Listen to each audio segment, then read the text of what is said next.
one of my virtual assistants right now that just called up an owner, and he wants to sell his facility, and he wants $16 million for it. And this is like huge. I think it's like, I can't remember how big. It's like massive, huge storage facility, just massive. And so we're running numbers, and he wants to just sell it to like a regular person too as well. And he has also this like massive, huge storage facility. It's worth like anywhere from 13 to $16 million, essentially, is what it is. But so even some of the big people, they really want to just talk to regular people. They don't be, part of this whole like process and the whole thing. They just don't want to do that. So for me personally, investing in self-storage is the best kept secret in the real estate investing world. And the reason why is because there are so many mom and pops out there, and mom and pop owners, and they really do want to work with people like you. So if you want to get into self-storage and invest in self-storage, your job is to talk to owners directly, right? Going through a realtor, honestly, really kind of just bogs up the whole process. So if you can talk to an owner directly, it really just makes things so much easier. It just does. And you really get a better price, honestly.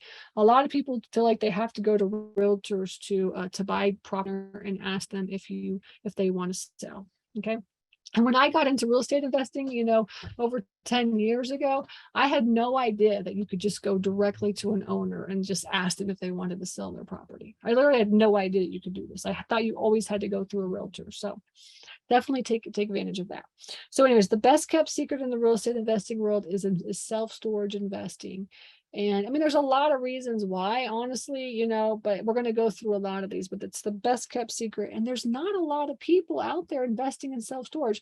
I know it feels like right now, it feels like there's a lot of people trying to get into self-storage, but in the grand scheme of things, most people don't actually purchase something, all right?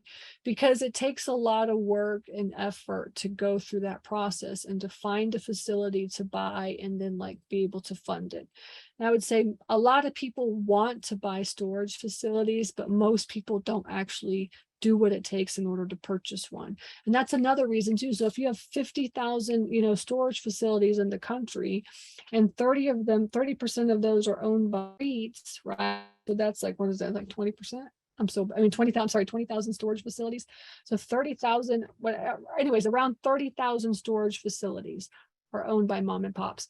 And then a lot of those like are owned by a lot of those like are owners. Like we own like 11 storage facilities. So a lot of the mom and pops will own 2 or 3 or 4 or something like this, right? So you just have to take that into consideration too. So let's just say there's 5,000, 5,000 more of those. So there's 25,000 storage facilities that are owned by, they're owned by one person. Like there's 25,000 people in the entire country that are investing in self-storage. That's like not a lot, honestly, if you think about it. So just so much less competition than all the other. Residential is like way too much competition. Multifamily is way too much competition.